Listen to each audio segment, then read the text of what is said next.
welcome. You are in the right place at the EOPA Policy Summit, Local Power, How Cities Can Advance Public Health and Climate Justice in California. We're going to let people roll in and start in about 1 to 2 minutes. So welcome and thank you for joining us.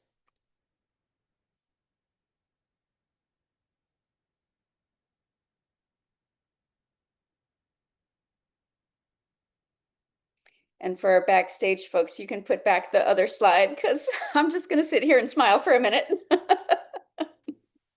Thanks.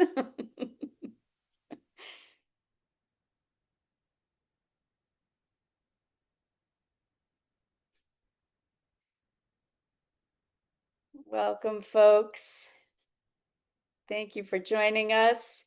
We're going to give it 1 more minute and then we will begin the program.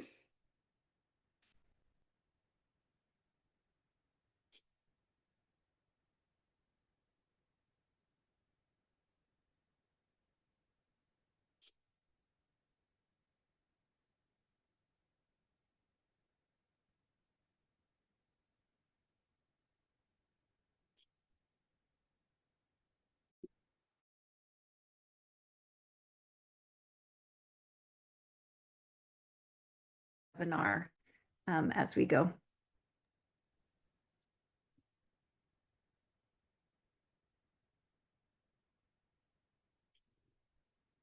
All right. Well, we are ready to begin. Welcome, welcome. We're so thrilled to have you at EOPA and Safe Cities Policy Summit. Local Power, How Cities Can Advance Public Health and Climate Justice in California. We're thrilled to bring together state and local leaders who are advancing bold climate and public health solutions across this great state. This summit is intended for policy leaders, elected officials, staff, and advocates who champion healthy communities and climate justice for all by protecting their communities from fossil fuels. We want to welcome you. Thank you for joining us. I'm your host, Megan Sally Wells. I am the California Director of Elected Officials to Protect America and the former mayor of Culver City. And I am going to pass it to Dominic Frangillo to introduce EOPA.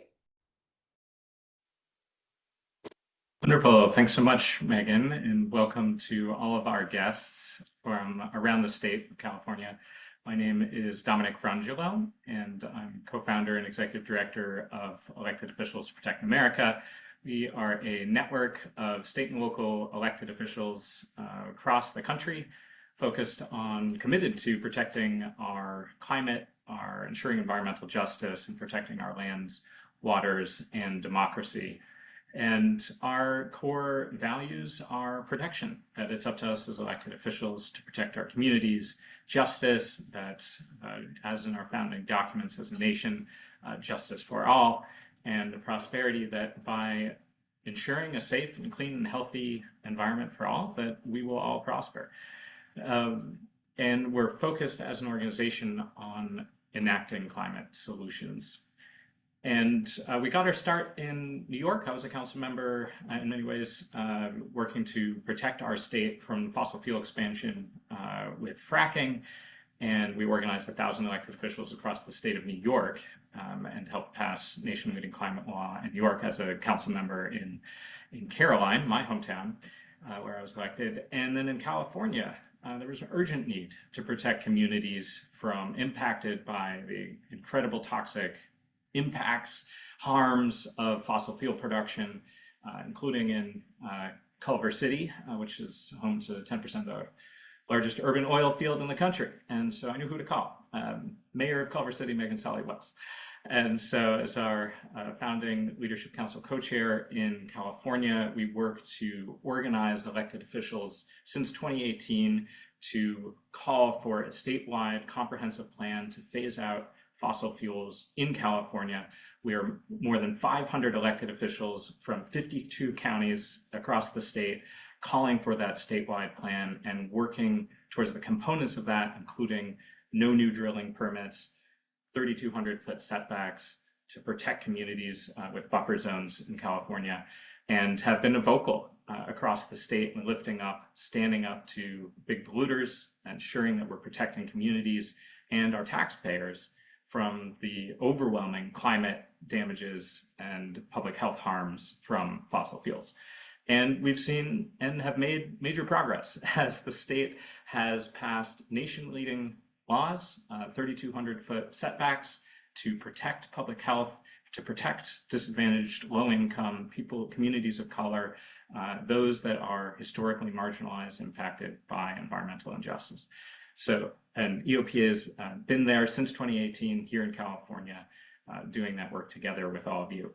So our core principles are public stewardship, that we believe that as elected officials, we are publicly entrusted to steward our communities, our democracy, and our future, courageous leadership when problems like the climate emergency, like pollution, like environmental injustice come up, that it's up to us as public servants to provide the leadership that we need, and collective power that by working together across our cities, our counties, our states, our jurisdictions, and countries, that we can come together as elected officials. We do have the collective power to lead our state and our nation forward. So how can we help you?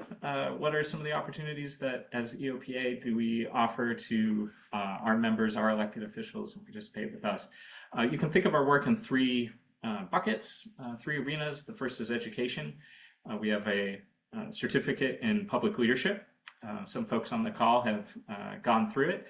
Teaches values-based communication, emotional intelligence, and leadership, body language, and negotiation skills, all skill sets we may not get as candidates, as aspiring elected officials, or as in our governance training.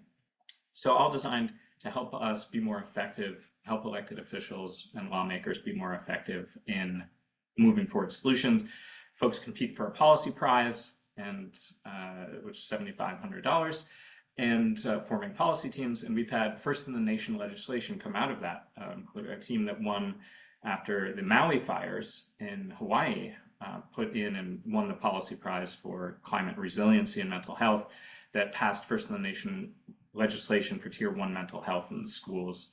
And Mark Benioff picked it up with Salesforce and expanded it out to 10 schools, which was great to see. Or the Energy Security Marshall Plan, which we had folks from the UK, US, and Ukraine come together, form a policy team, say, hey, let's won the policy prize with an Energy Security Marshall Plan for Ukraine on how to help Ukraine be more secure, resilient, safe right now through clean energy. Example would be building a wind farm 90 miles from the front lines 2 years ago, all still standing, because it takes Russia $1 million missile to hit one of them. They're like toothpicks. So literally right now, clean energy is helping Ukraine be more secure. That won the policy prize and just passed UK Parliament. So really amazing to see what comes out of the certificate program. That's open with full tuition. And so we'll put the link in the chat for all of you. Our next one's coming up August 8th, 9th, and 10th in DC. So it's in person for a weekend and 6 online modules. So that's our certificate program. Also, second arena is our media and storytelling. So we have a film production arm led by award-winning journalist Anna Day, and have done video documentaries, including filming in California, to lift up the challenges, but more importantly, the opportunities and the solutions on the ground.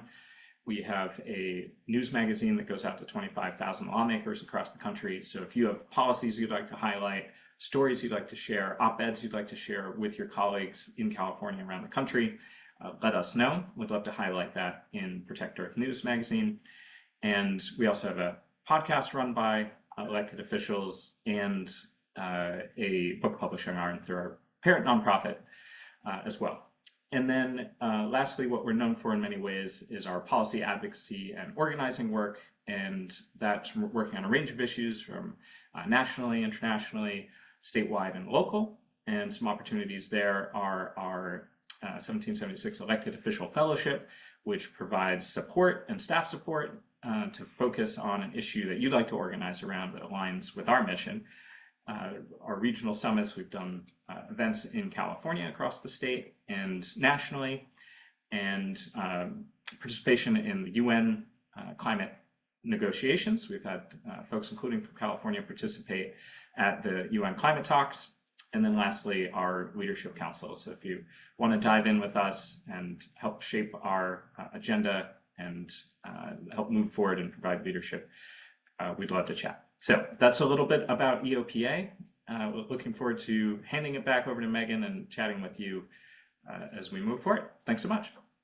Thank you, Dominic. Really appreciate you and your leadership throughout the nation and now throughout the world. It's pretty exciting what's going on. I'm going to pass it over to Ann Pernick to talk to us about safe cities and Stand.Earth. Ann? Hi. Thank you, Megan. Thank you, Dominic. I'm Ann Pernick. I'm with Safe Cities at Stand.Earth. I want to start off by saying thank you to everybody for being here. Extra thanks to our speakers and appreciation to EOPA for the opportunity to partner with you on this summit. So just really quickly on Safe Cities at Stand.Earth, we work with local government leaders and advocates to pass mostly local, but sometimes state and regional policies to help phase out fossil fuels and help communities transition to renewable energy. We work on policies on major infrastructure like fossil fuel extraction and storage and transportation, also moving buildings and transportation off of fossil fuels, and also some resolutions that help engage the community in envisioning a future and planning for a future without fossil fuels. We work with local advocates and our Stand.Earth community to build community support for policies to help get them passed, help them get over the finish line. And as part of our work, part of our support for local government leaders, we host different monthly calls, including some with EOPA and other partners. And we have a monthly call for California local government leaders, including elected officials and staff and volunteer advisors. And if you're not already connected to this meeting and to us, we would love for you to join. I'll go ahead and put my email in the chat. I know we'll share contact information later, but I'll share it now. And if you're not part of those monthly calls and you'd like to come together to help talk through different policy options, work through challenges, and cheer each other on, we would love to have you. And so that's all for now, and looking forward to today's event. Thank you. Thanks, Anne. Really appreciate your partnership, your ongoing work. It's always a pleasure to collaborate with you and the extraordinary work that you're doing.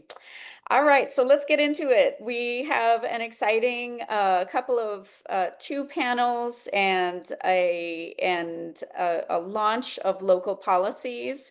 Our first panel is going to focus on legislative leadership, statewide level, and how these statewide victories can help local localities pass model policies. So there's really excited to have our esteemed Assembly member Isaac Bryan from the 55th District, as well as the Center for Biological Diversity Climate Deputy Director and Senior Attorney Maya Golden-Krasner. After that, we're going to do a local policies launch. And our second panel, we're going to talk about local muscle, how cities and counties are phasing out fossil fuels. That's going to be moderated by Ann Pernick, and it will feature San Diego Council President Joe LaCava, Port Hueneme Council Member Laura Hernandez, LA City Council Member Katie Yaroslavsky, and Berkeley Council Member Igor Tragub. So really, really excited to launch this great panel, starting with our first state leaders. And I am going to get over to my script here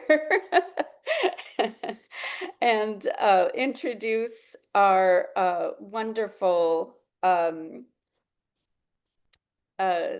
I'm sorry, somebody is knocking on my door. I am going to go on mute for just a quick second. My apologies.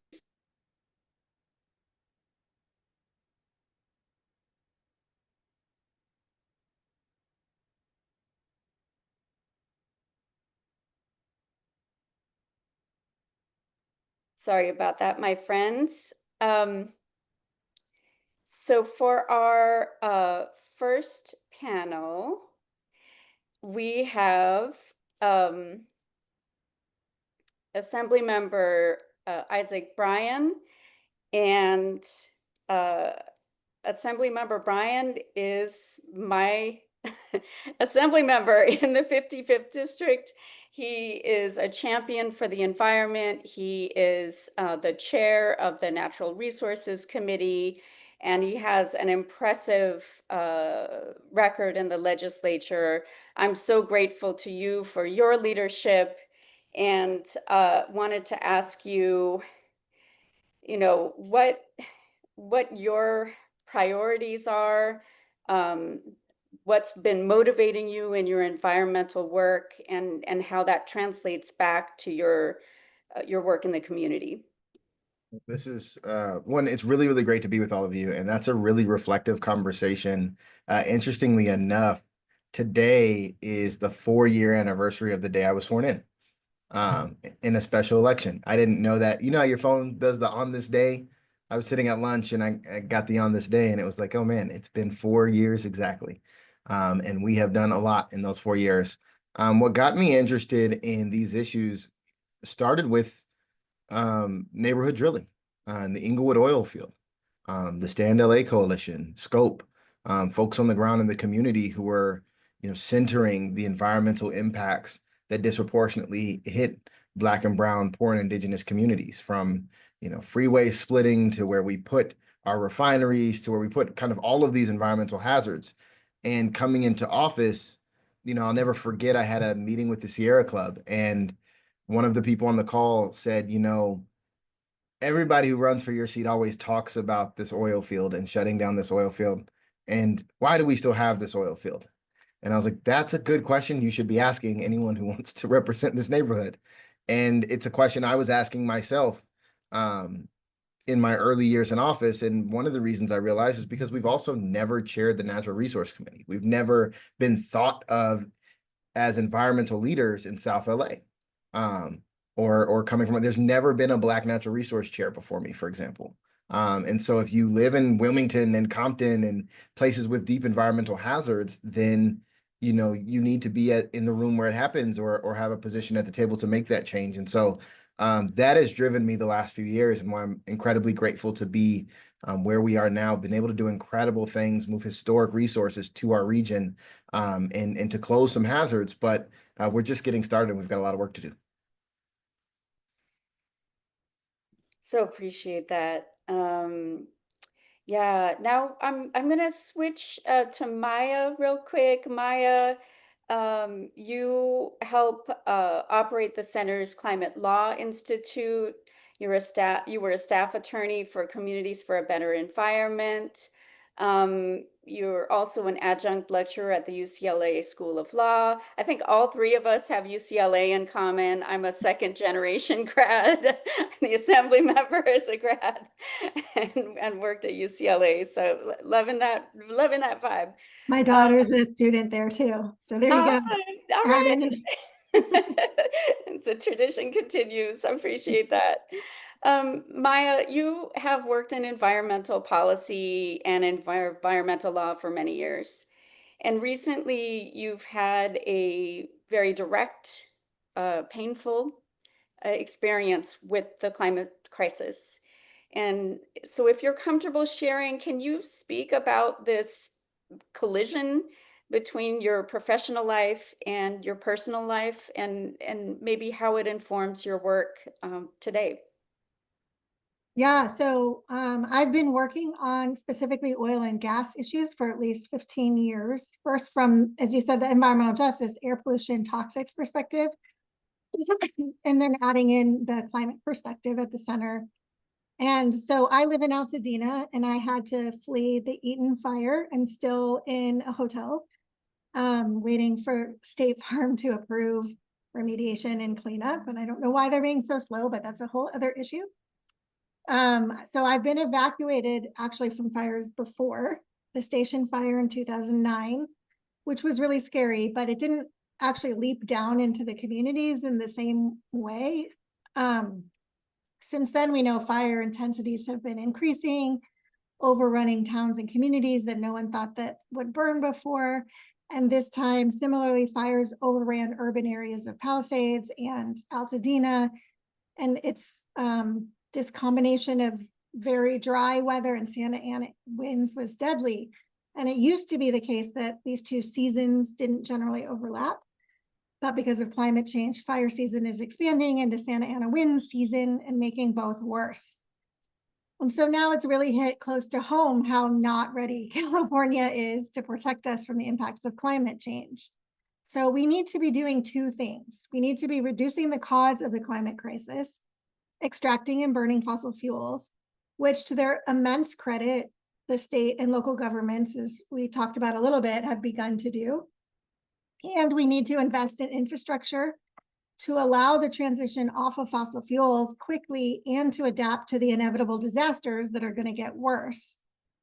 And now on top of all of this, we're in a budget crisis and it looks like the deficit is going to continue for several years. Meanwhile, the oil industry kind of seems to be emboldened by their new oligarchic friendly federal administration to increase their threats about refinery closures and gas prices, and the federal government's cutting their corporate taxes. And so the question is now, like, what do we do? And so some policymakers seem to have been in a little bit of a panic attack, which is totally understandable, about like, where do we go from here? And it's manifesting in ways that look like deregulating environmental and safety protections or slowing down climate action. But the thing that seems to be getting lost a little bit, I worry, is that the drastic and escalating and current real costs of climate change, like health costs and insurance costs and water and like energy and water bills and home hardening costs and materials costs and disaster relief. And so funnily enough, when I realized that we needed to evacuate, I was working on our support for current legislation, the Polluters Pay Climate Superfund Act, which is authored by Assemblymember Addis and Senator Menjivar, which would require the largest fossil fuel companies to pay a small portion of their massive profits to remedy some of the climate harms that are caused by oil, gas, and coal. And with federal corporate taxes getting cut, it's really an opportunity for the state to invest in climate resiliency. Vermont and New York passed similar laws. And it's really, really heartening to see how much momentum it really has with the California public. It's really popular. People want it. But the oil industry and the labor allies are throwing their might against it. So we're definitely in a fight. To come back to your original question, the past few years, I've been really heartened and hopeful by the passage of SB 1137, the setbacks, 1866, the bills that we're talking about today. And I'm really proud of the local governments like Culver City and the other governments in LA that with the frontline groups help push these policies to phase out oil drilling. And this is despite also huge deficits in oil industry threats and lawsuits, and also with the help of Assemblymember Addis's bill AB 3233, which I'll talk about later. But now also with the fire, I think it's sort of added to a little bit of more frustration that at a time when the federal government is tearing it all down, cutting research, climate programs, weather prediction, disaster response, I really worry that the overall zeitgeist, I guess, here is moving toward prioritizing short-term fears that respond to threats, to industry threats, over bigger picture solutions that would transform our economy, our communities, and our state, and allow us to get ourselves out from under the thumb of the oil industry. Yeah, thank you so much for mentioning that, Maya. It's the working title we had for this was "When They Go Low, We Go Local." Because we know in California we can't slow down. Folks, please feel free to put questions in the Q&A channel bit. So I'm just like losing my vocabulary today. Apologize, folks. Because we will have a chance to do some Q&A after this portion. All right, so Assembly Member, last year you authored and passed AB 2716, which was a huge victory for public health and climate health in the largest urban oil field in the United States, the Inglewood oil field. On a personal note, as somebody who lives less than half of a mile from this field, I want to thank you for fighting for the health and safety of my family and thousands of other families. Um, we wanted to know, why you took this bill on, how you took it on, how you got it passed. It is a bold, bold measure. This story has like so many layers. We could have a long conversation about it, but I'll share as much as I can without taking too much time. It started with Jamie Court and I sitting in my district office reading a report about marginal wells in California. And these are, wells that are producing less than 15 barrels a day, which is actually like 80% of the wells in the state. We only have a small section of very high performing wells that are largely in Kern County and Bakersfield and kind of Central California. Most of the urban drilling is a couple barrels a day. And Jamie and I had been in conversations about the referendum fight for a couple years since 1137 was passed. And then I authored the legislation that changed it from keep the law or changed it from a yes or no question on our ballot to have referendum say keep the law or overturn the law, which gave us a huge, when I was chair of the elections committee, we wrote that legislation. So we were still kind of talking about how are we going to like win this? Can we win this? And can we get them to pull back? And so I initially was like, well, Jamie, what if I just put like a fee on every marginal well in the state? And he's like, that's crazy. And I said, let's do it together. And so we wrote a bill that for every marginal well in the state, we would put a penalty of $10,000 per day. And that also came from the governor's oil special session, where we got familiar with the language around kind of penalties, fees versus taxes, and which ones you would need a 2/3 vote versus a simple majority. So we used the language from that process to make it a penalty structure that would only require a simple majority in the House. So we started running that bill, and it was kind of like, this is huge. This is crazy. This is great. I don't know if we can get it. I know that the industry, like SIPA, owns all of these wells. They're going to freak out. Maybe there will be a conversation about all of these things. And those conversations started. And, at one point, SIPA said, would you drop the bill if we pulled back the referendum? And I said, potentially, at that particular juncture in time. And then we got out of approps. And I was like, ooh, because like it's easy to make concessions early in the process because you might get stopped somewhere in the process, especially on a bill that big. So that was my initial thinking. But once we got out of approps, I just started working the floor real hard. And then we got out of the floor. Again, no amends yet. It's still every marginal well in the state, 10,000 a day. And I'm off the assembly floor and into the Senate. And it's like, oh my gosh, this is crazy. Then I went to Senate Natural Resource Committee. Again, no amendments yet. And we get out of Senate Natural Resources. And that's when the conversations about the pullback got very real. That's when the conversations about this legislation got very real. And they asked me again, would you pull this back? And I said, no, you're going to drop the referendum anyway because the youth are organized, community is organized. You're down 20 points now that it's keep the law. And we've come too far in this legislative process.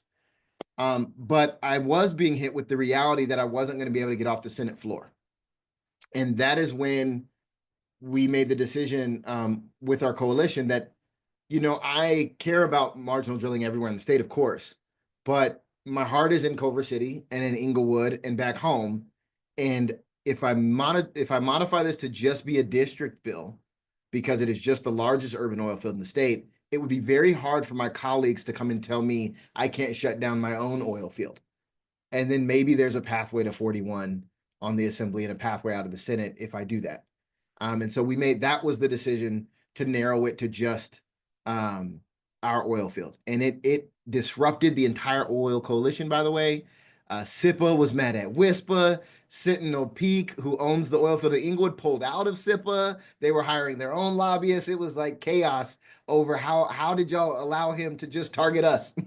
And if he hits us, how does that stop Lena Gonzalez from hitting Signal Hill? Or how does that stop any member from hitting any of us? How does that stop Buffy Wicks from coming in Richmond or a Compton legislature coming at the refineries? But we got it out and we got it to the governor's desk. And then it was the first time I had ever personally, like, I was hitting the governor up. Like, this is important. This is important in my neighborhood. You came to my neighborhood to launch the pullback in that field. Now there's legislation on your desk to shut it down and penalize it. You have to go back there. And I can't join you because I will be on my honeymoon, but you have to go there and you have to sign this bill. And he did. And so that's kind of the short version of how this came to be. Started with just a crazy meeting with me and Jamie sitting in a room saying, you know, what if we penalized every oil well in the state? And then through the process ended up just being the largest field in our state. And I'm just really proud of the coalition and community, you know, and my colleagues for allowing us to set this precedent. Yeah, amazing. Thank you so much. Really, you know, you're a fighter and as your constituent, really, so appreciate that. The Center for Biological Diversity championed the passage of Assemblymember Addis's AB 3233, which affirms the rights of cities and counties to regulate oil and gas production in their own jurisdictions. Can you talk about how this bill came about and particularly what's the importance of giving local governments this kind of power? Sure. So this is another story that it's a long story, but how do I make it short? So in 2016, the people of Monterey County passed Measure Z, which banned fracking, which was not an issue before the courts because oil companies in Monterey don't use fracking. It also banned wastewater injection and disposal and new wells. So then, in a surprise to exactly no one, the oil industry sued, bringing a number of various claims. Meanwhile, LA City and County passed ordinances declaring oil drilling a non-conforming use within their jurisdictions and barring new drilling. Most drilling in LA, as we've already talked about, you know, it occurs near home, schools, workplaces, places that are really vulnerable to harm. And so these ordinances started a 20-year amortization clock, meaning that existing drilling would need to wind down within 20 years, which it probably would, you know, start to do anyway, because it's sort of at the end of its life cycle. But again, of course, the oil industry sued because that's what they do. So while that process was going on, in a huge surprise to everybody who cares about a clean environment and a stable climate, the California Supreme Court overturned Measure Z. And it was this really convoluted opinion where they found that a single paragraph of the Public Resources Code, 3106B, that was added in 1961, preempted Measure Z because it contradicted a supposed statewide mandate in that paragraph that the state shall supervise oil operations to allow operators, quote, to utilize all methods and practices the supervisor has approved.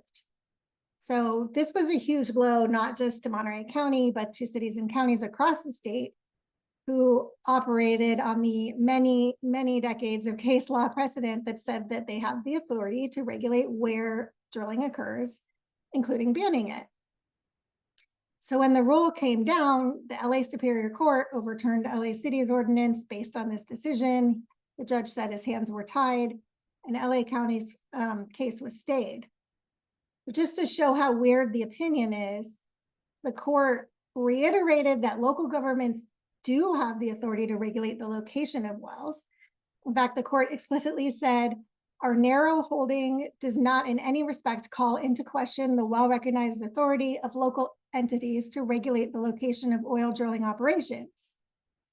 But then it said that even though banning new wells and oil fields in Monterey County may seem like a locational requirement, no new wells anywhere in the county, in fact, banning all wells includes injection wells, which are used to support production and dispose of wastewater, which the court found was a method.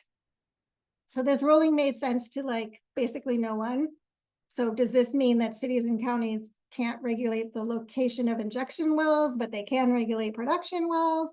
What about the fact that operators can change wells from production to injection? The very same well, how does a local government account for that? What does it mean with these decades of precedent that you can regulate land use, and just what exactly can a local government do?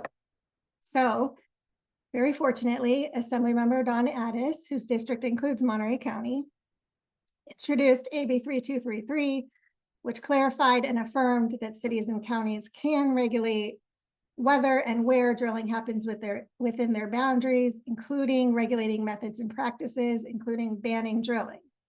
So it added a section to the Public Resources Code. And so now, because thanks to this law, it looks like LA City and the county are going to readopt their ordinances. Santa Barbara is looking at an ordinance, and then hopefully other local governments are now going to consider their options now that the statute has clarified the law. So, oh, you're on mute. Thank you. So convoluted. Oh my goodness. So convoluted. Yeah. So we were, yeah, to say the least, cities and counties were thrilled to get back our land use power that we thought we already had. So, and that points to my last question, and for the audience, please keep your questions coming. But this is for both of you. We keep seeing this dance between kind of local legislation, state legislation, and the courts, right? All these three coming together. Localities will act, then it's often challenged in the courts. The state comes in to strengthen local rights and then pass really good policy on its own. And then sometimes even the state gets challenged too. So we recognize this is part of the democratic process, right? But unfortunately, it makes climate action advance slowly. I think too slow in many cases from what we need. So I'm just wondering, like, how you see this interplay. And since we have an audience of local elected officials, do you see, from your perspectives, opportunities to move differently? And then, of course, and this really speaks to the heart of a lot of your work, Assembly Member, is how community is at the center of all of these dynamics. Yeah, no, I actually think if you're being challenged in the courts, you're winning. You are making it means you are owning the policy process. You are putting the right people in office. And like as we're seeing at the federal level right now, like the courts are the last resorts. And so when a major industry is challenging everything you're doing at every level, it is because you are winning at every level. And it is okay for community organizers to make strategic decisions between a state play versus a local play. We do it often in the criminal justice space as well, right? Sometimes you need a district attorney who changes a policy that then becomes a state law, right? Or you need a county to say, hey, we're not putting kids under 13 in juvenile facilities anymore, Santa Clara or others, right? And that trickles on up. And sometimes you need the state to start the conversation and empower local jurisdictions to make better decisions for themselves. That dance, I think, is on full display in the environmental justice movement. And it is because of our folks on the ground, folks who are directly impacted, folks who live in communities that have seen these hazards up close, getting organized and building the kind of capacity that allows you to be seen at all levels of government. The hardest thing for most movements is that I can't bring 200 people to the state capitol in Sacramento because we're working and we're everyday people, right? And so, but I can tell you the halls of Sacramento today are full of red shirts that say "Make polluters pay," and it's the third time I've seen it this year, as we should. No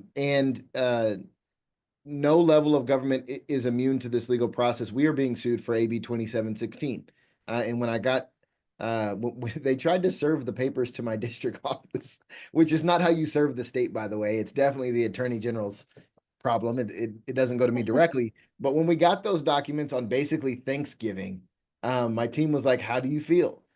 And my thought was, I feel like we won. I feel like we did something so big that, this major, corporation feels like they should spend as much money as they can possibly spend on lawyer fees and pray that the courts will bail them out. Because we have absolutely, they couldn't buy enough of my colleagues. They couldn't play better politics.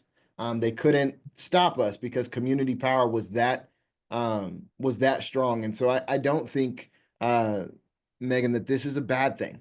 I think it just means we have to be strategic in all of our decisions and make sure that we don't have, as Maya mentioned earlier, things in our bills, little parts of the code like that. We don't overreach in ways that make it obvious where they can hit us from.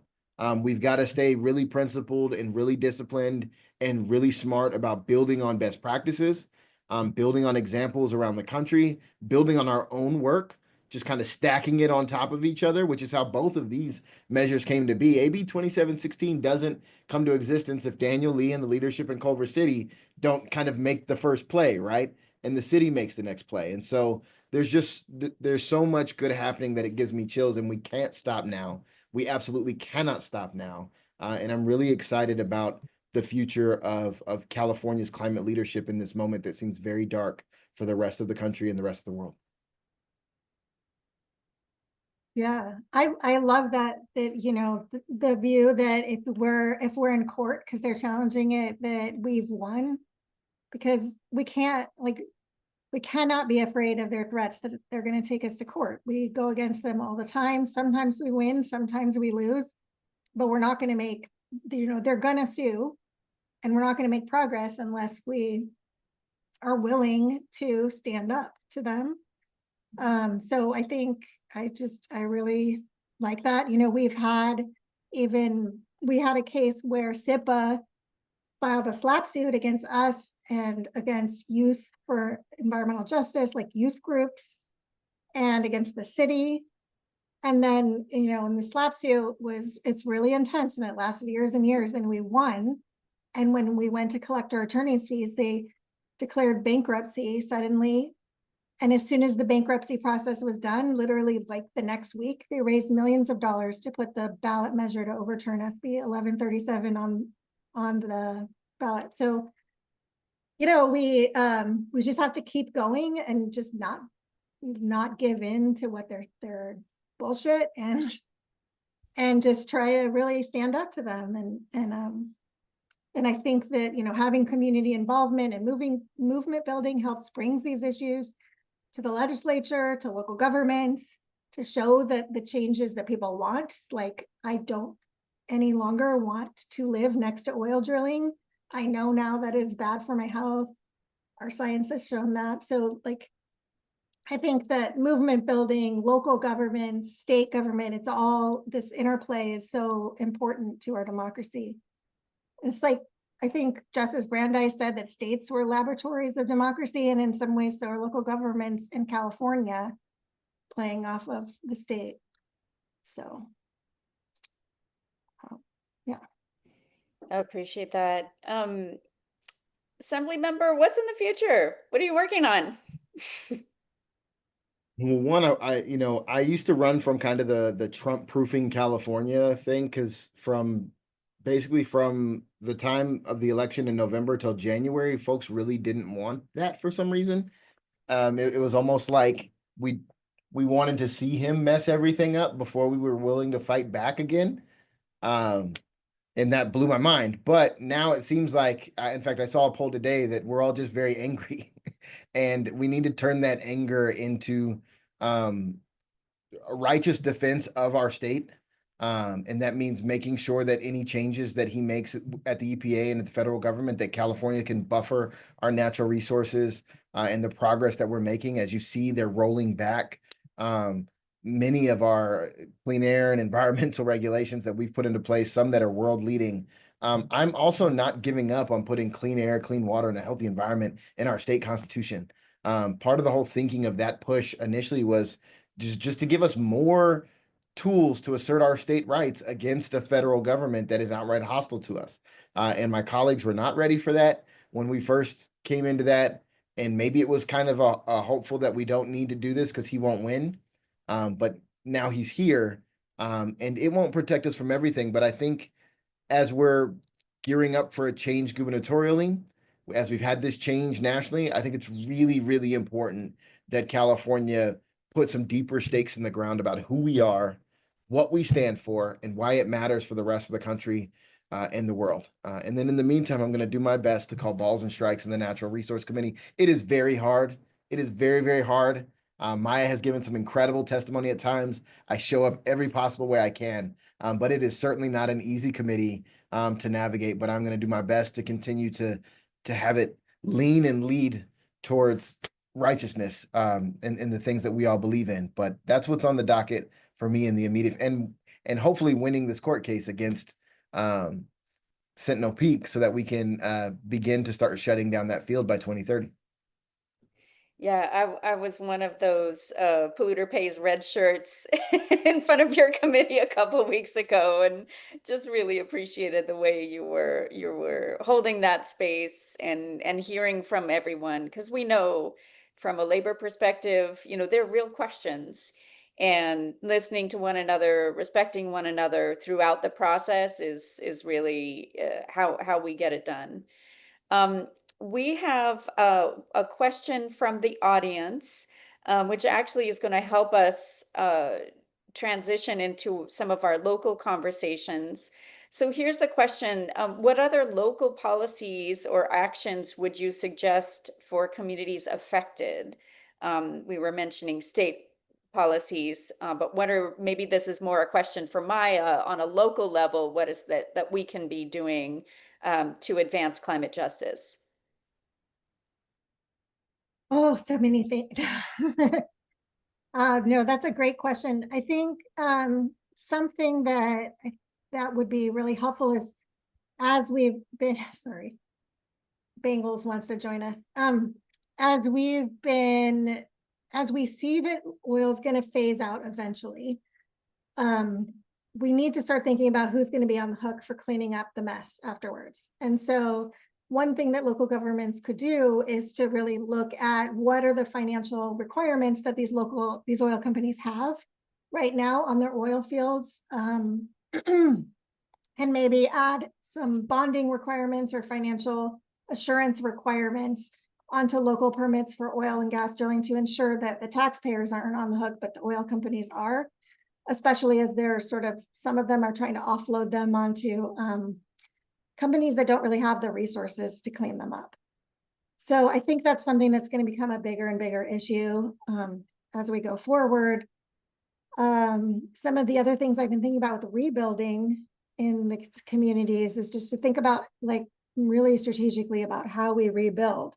Do we need to bring gas back into these communities, for example, or can we make them all electric? Can we run them on microgrids so we don't have to underground lines? But so it would actually be probably cheaper to rebuild that way instead of putting back the large transmission lines and trying to underground them, which I know the utilities have been talking about. So just things like that, just being kind of looking out for both how we build and also how we transition off of extraction. I've been noticing, living in the LA area and living through the fires, but thankfully not having fires directly in Culver City. But there's a lot all over the LA Times about blaming, suing this person, suing that person, whose fault it was, who did what when at the end of the day, we know what made these fires as bad as they were. It's climate change. Right. And I feel like, now that I'm on the other end, I'm on the advocacy side more than the policy side. I hope that collectively we can all work on refocusing the narrative of these disasters on the cause.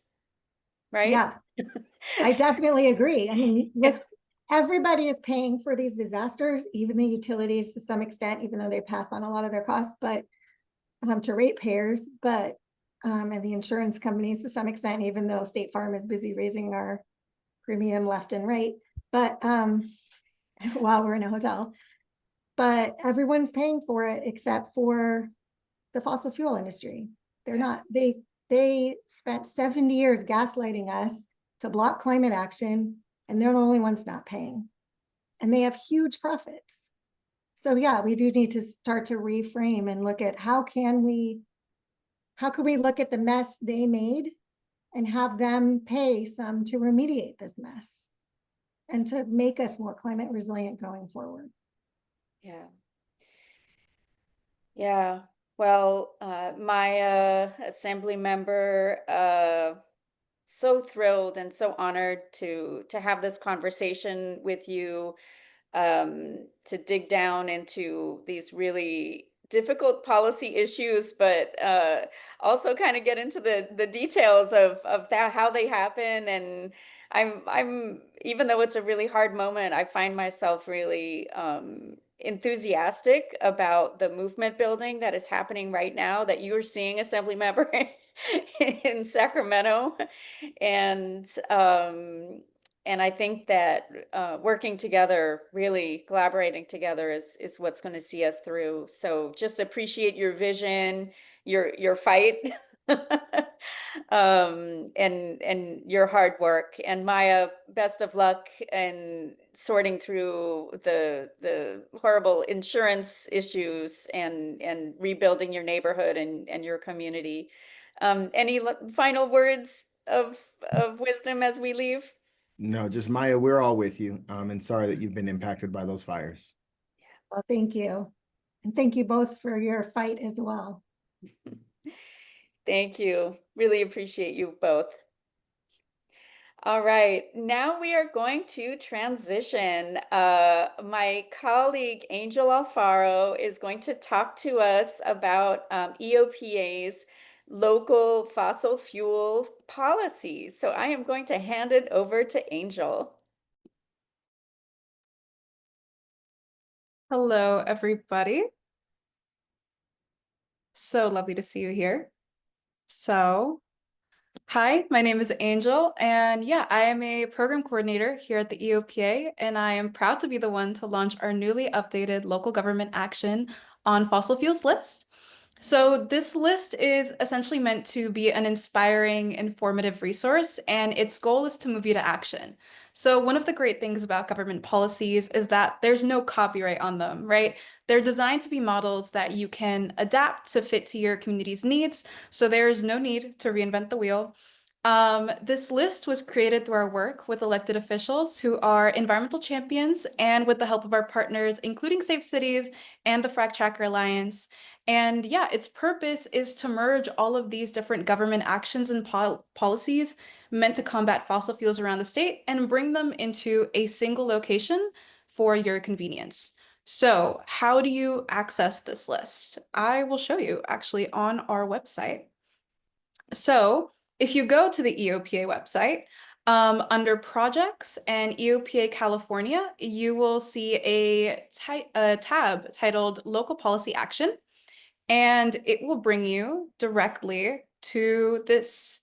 So on the website, you will find policies aimed at phasing out fossil fuels in various ways. So like ending extraction, transitioning infrastructure through measures like building electrification and stopping new fossil fuel projects such as bans on gas stations.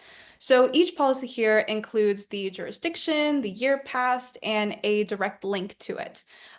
So, if you notice if your city or county has a policy that is missing on this link, or maybe recently passed since it's not on here, we encourage you to add it actually by clicking on this button, no policy add here. So if you click on this button, you will wind up here. And so this is a short form that you can fill out in order to have the policy or government action that you have in mind added to this list, and it will be live on our website. So our goal is to maintain this as a living document. Every policy on the list represents a step toward healthier, safer communities. So yeah, I strongly urge you to explore the list, contribute updates, and share it with elected officials because, together we can amplify these local wins and also help California reach its goal of 100% renewable energy by 2045.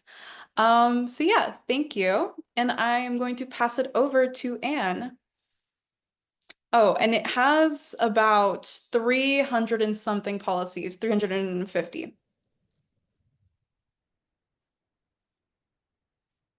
Great, thank you. Let me see if I can just make this a slideshow here. There we go.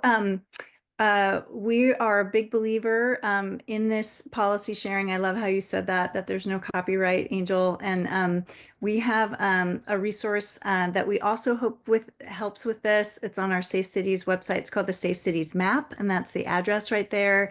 And you can enter the name of a city or a county, and it will pull up the policies that have passed in that jurisdiction and also others nearby in the region. And you can also look up things by policy type. And so we also, along with EOPA, really love making it possible for people to share these policy ideas, not reinvent the wheel, and tailor things for your city, but not have to start from scratch. And so take a look at both of these, and also let us know what you're looking at, and as Angel said, what policies might be missing. And let's see, let's try to stop my share here. Did I stop it? I don't think I did. I'm going to work on stopping my screen share. There we go. Thank you. And I think that now we're going to move into our local government policy panel, our local muscle panel, talking about what cities and counties are doing. We are starting with Councilmember Katie Yaroslavsky. Thank you so much for being here. Just a little bit of an outline of how this is going to work for folks. So I'm going to ask each one of our panelists a few questions about policies or programs in their jurisdiction. We were then going to move to a little bit of a roundtable and then questions from the whole group. But because Councilmember Yaroslavsky has to drop off a little early, I'm just going to bring up those roundtable questions and ask them of each local government person as we speak with them. And so Councilmember Yaroslavsky, thank you so much for being here, and just a little bit, share a little bit about your bio, representing the 5th District in Los Angeles, and your work has included both phasing out fossil fuel extraction and increasing local community renewable power development. We're very excited to have you here today. I want to say congratulations on the agreement to end drilling and do remediation at the West Pico drill site, and ask you to speak for a couple of minutes on why ending extraction there is important and what the victory means for Los Angeles. Well, thank you so much for having me. It's really nice to be here today with all of you. So the West Pico drill site has been operating for decades in the heart of a residential and commercial neighborhood in the heart of LA. From the outside, it almost looks like a synagogue, and it was actually the first architecturally designed oil derrick in the world. It looks a lot like a building. And I think a lot of the people who live and work nearby don't know what it is. But there are actually 57 active oil wells, just steps from schools and homes and businesses. So we've known for years, of course, that urban oil drilling poses serious health risks, and higher rates of asthma and cancer and preterm births are all associated with being in proximity to oil drilling.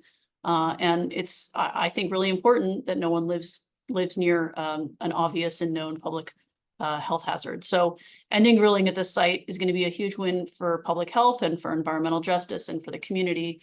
And we did it in a couple of ways. I mean, it hasn't been shut down yet, but we've brought the operator to the table, and we're using the fact that there's a franchise agreement that's expired, a pipeline franchise agreement to transport the oil off site, it's been terminated for a while, and instead of renewing it, we're using that as leverage to bring them to the table and really start a community-driven process for what's going to come there next.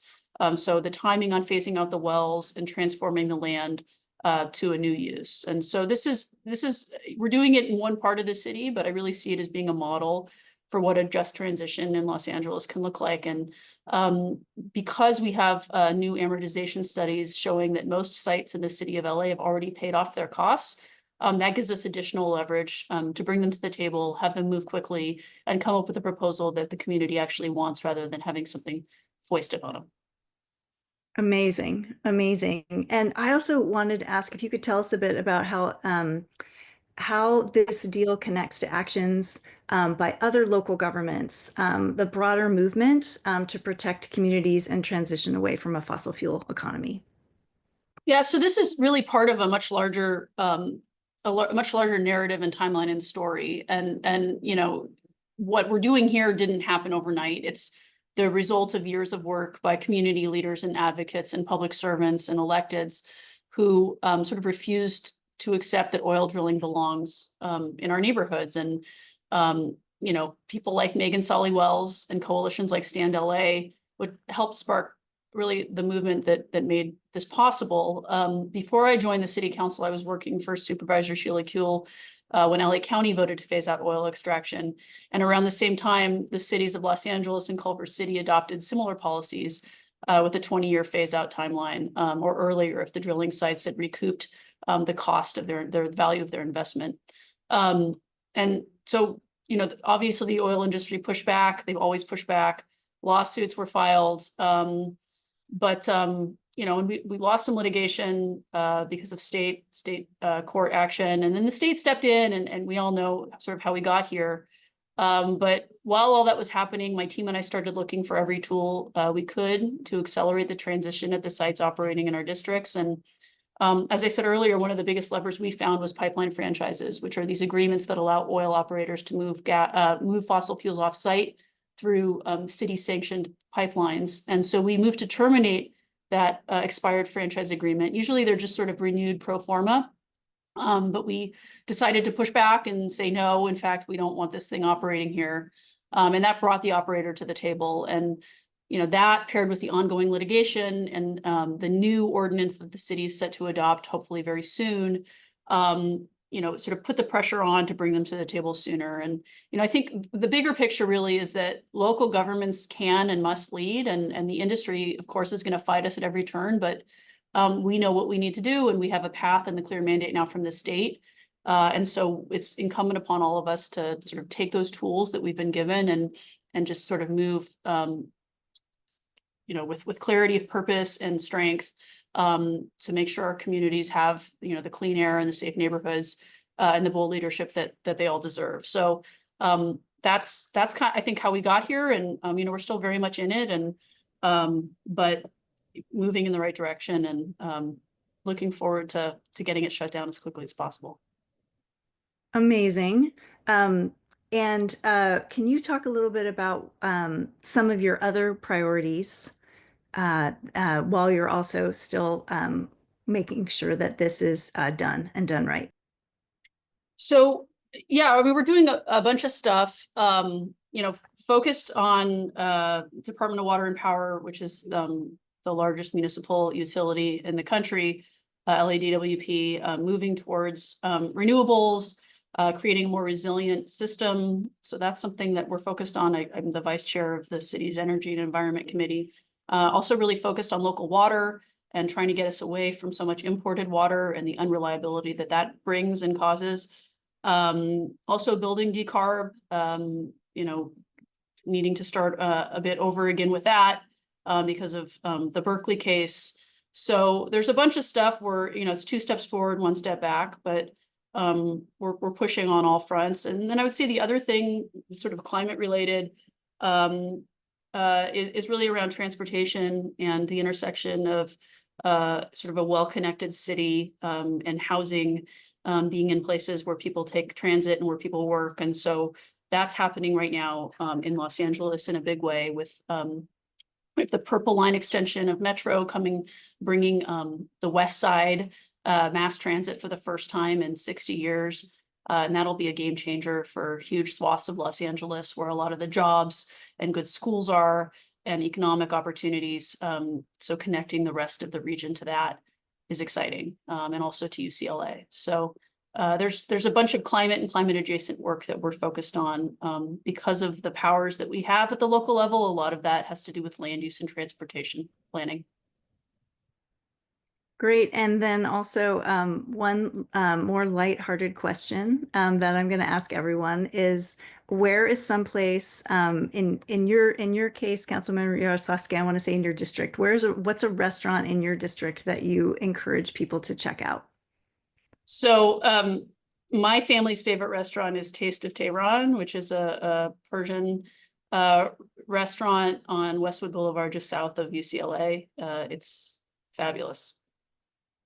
Great, great. Thank you so much, Councilmember Yaroslavsky, for all of your work and for joining us here today. Much appreciated. Thank you very much for having me. I appreciate you fitting me in so that I can. Absolutely, Thanks, absolutely. everyone.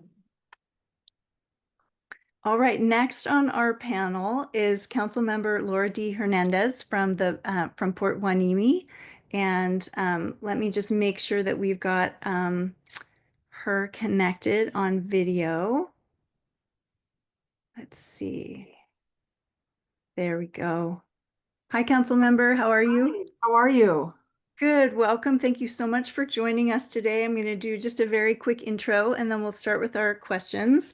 So Councilmember Laura D. Hernandez of Port Hueneme brings an extensive career in emergency preparedness and management at the local and state level to her role as council member. And she also has a new role in phasing out fossil fuels. It's especially exciting for us to talk with you today because you have been trying to mitigate the damages of climate change that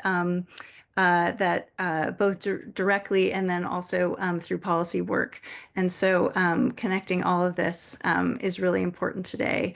Port Hueneme is going to switch electricity providers this fall from Southern California Edison to the Clean Power Alliance, which is governed by the participating communities, and you are now Port Hueneme's representative on the board. Would you tell us a bit about why community power is important for cities and why the Clean Power Alliance is a good fit for your city? Absolutely. And I want to just thank Safe Cities and EOPA for having me here today. And thank you for putting me right after Councilwoman Zarosowski. I feel like I'm with the big dogs here. We're just a tiny little city, coastal city, we're in Ventura County, between Santa Barbara County, Los Angeles County, and we're only 4.5 square miles of a city, but we do have some big dogs in our city, and that's the Port of Hueneme and the Navy base. So our residents really desire and enjoy the quality of life that Hueneme offers because we're a coastal community. They enjoy the clean air that a coastal community provides, and they care about the environment because we enjoy our beaches. So we have not fully transitioned to CPA. We're in the process. I've been attending board meetings, and we will make the official transition in October. But I'm proud to say that we are the second to the last city to join CPA. Fillmore, as a matter of fact, is in the process. They just voted to do their feasibility study on Monday night. So all 10 cities of the county of Ventura will be joining CPA. I especially appreciate the fact that CPA is a nonprofit, that their sources of energy, that we're actually investing in energy sources that are renewable and clean, based on clean energy,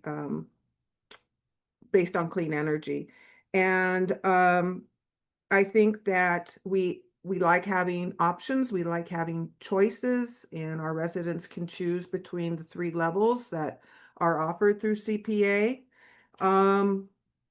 And I think that CPA is a great organization so far. Their leadership is very strong and the professionals are very impressive. And I'm just glad to be joining the team. Wonderful. And I learned as we were organizing this summit that your leadership is now joining that of a few other summit speakers. Councilmember Yaroslavsky and Megan Sally Wells were both founding mothers of CPA. And so great to have you joining this crew and to have this line running through. That's good to know. They have laid some excellent groundwork for us to follow. I also wanted to talk with you a little bit or have you speak a little bit about what your deep experience in disaster preparedness and emergency response, how that helps you guide the city, and what do you feel are the climate impacts that are the most important for Port Hueneme to address? Well, I actually started my emergency management career with the city of Los Angeles back in the early 80s, and I was just a young intern in those days.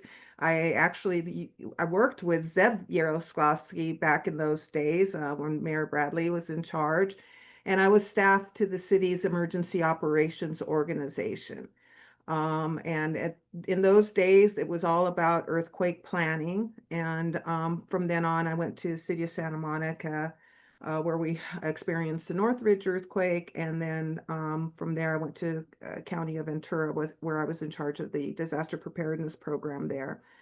Most recently, I think our experience with climate change and the impacts of climate change, which I've observed over the last 30, 40 years I've been in local government, has been um, we most recently experienced it here in our city of Port Hueneme in the December 23 storms, where we had a atmospheric river event that dumped over 3 inches of rain in an hour and over 5 inches of rain in 5 hours and hit our community pretty bad.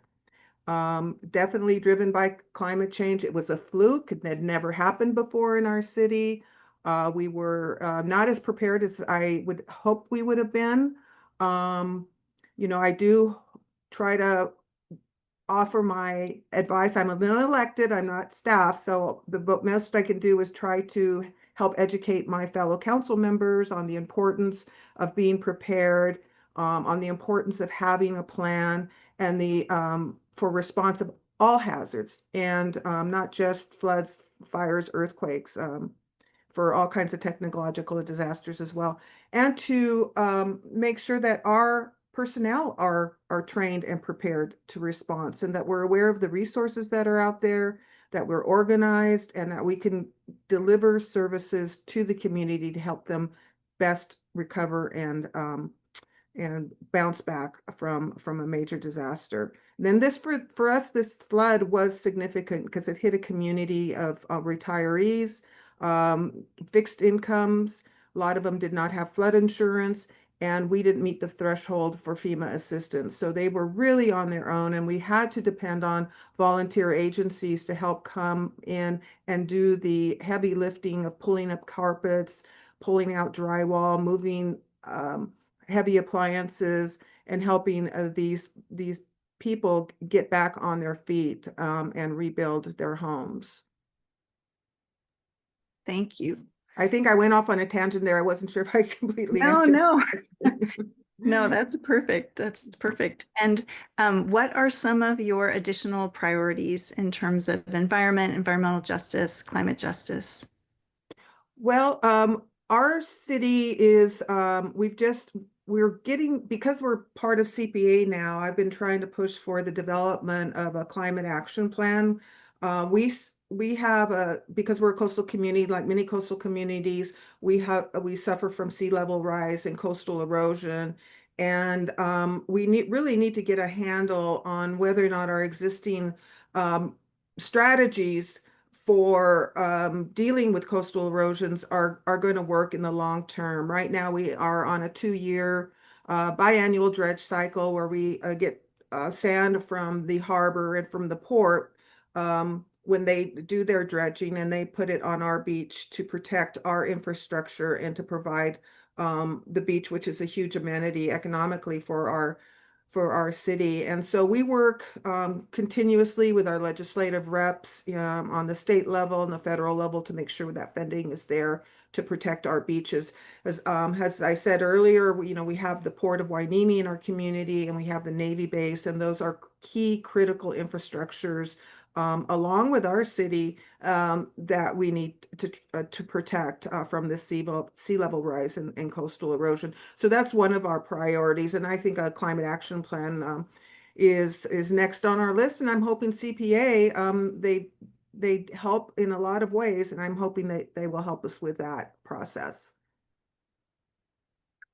All right, it's time for the restaurant question for you. Oh, What already, huh?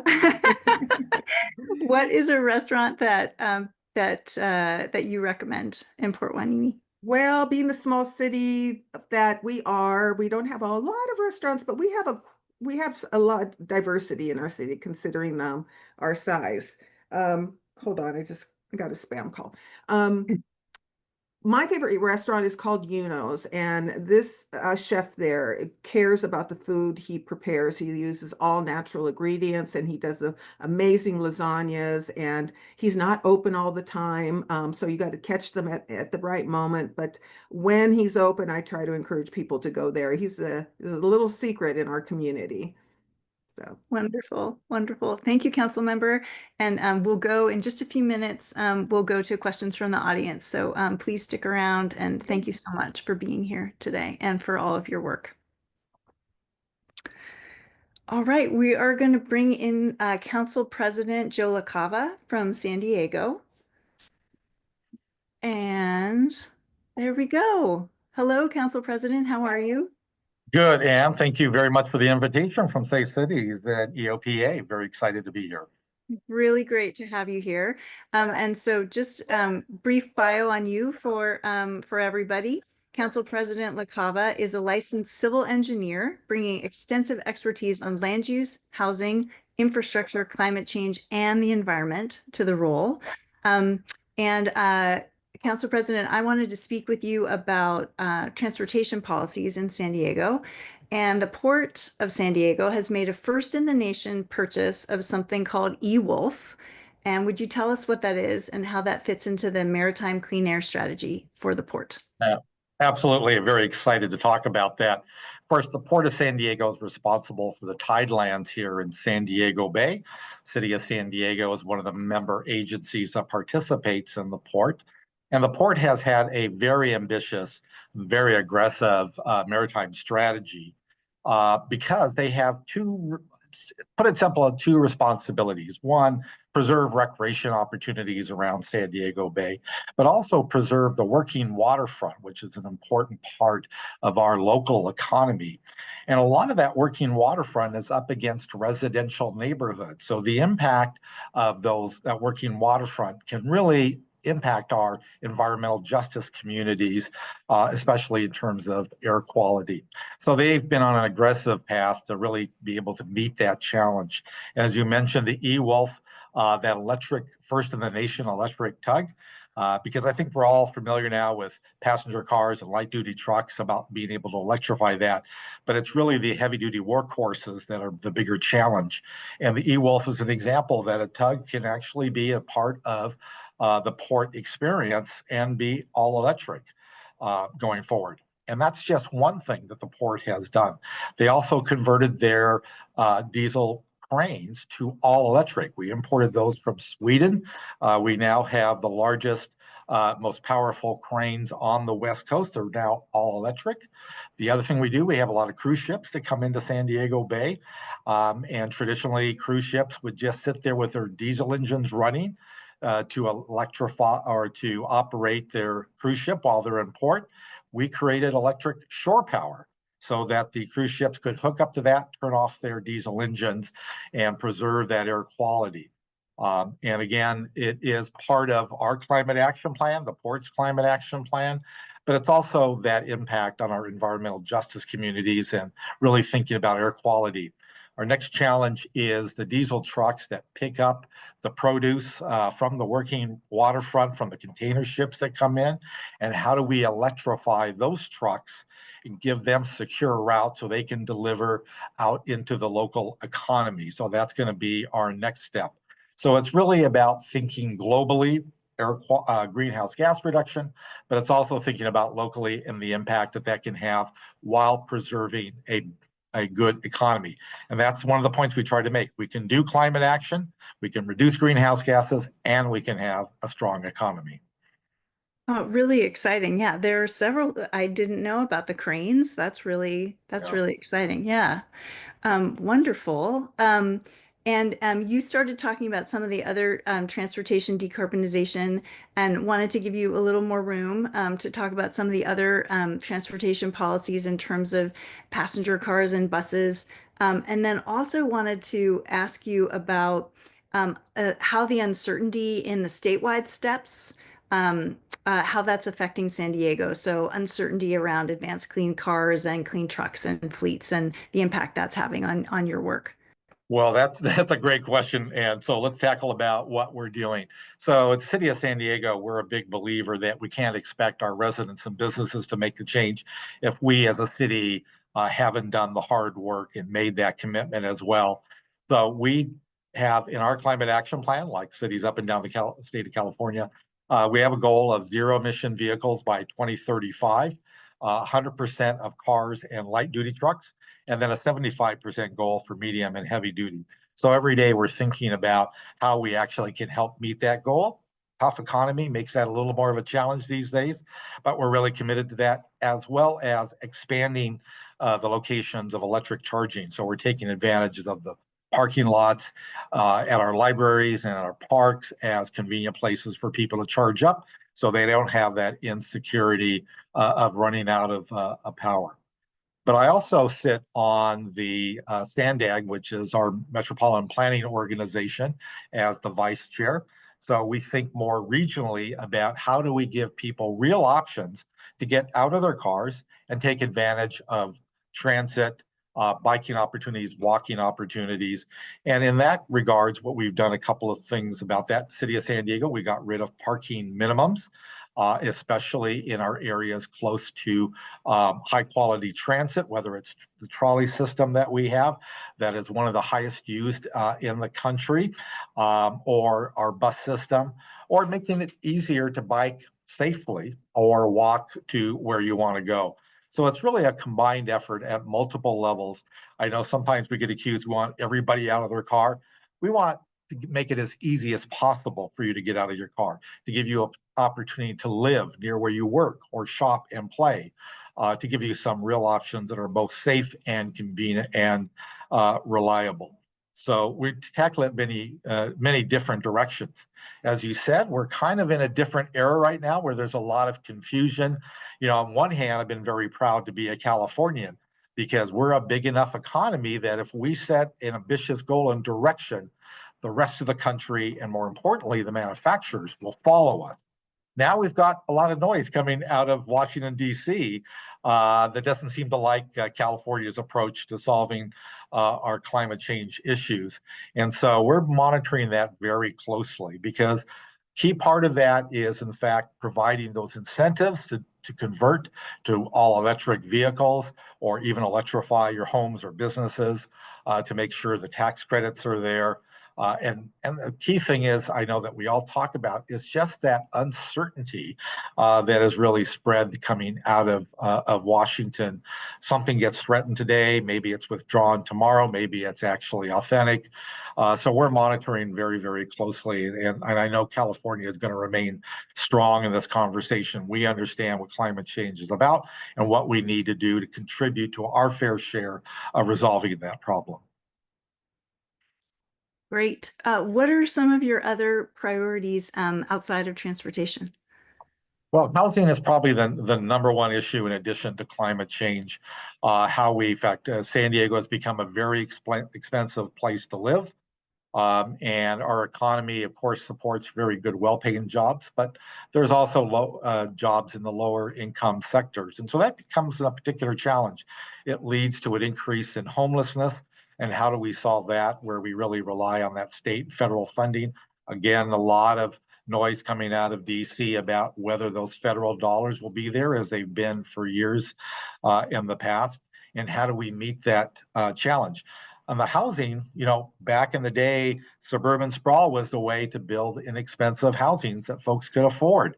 And we really wanted to rein in those single family homes that take up a lot of land, are not very efficient, and take you further away from where you work. And so we're really looking at promoting infill housing, increasing density to give more options to developers, and try to tackle the problem in that direction, both on the climate change as well as trying to improve affordability.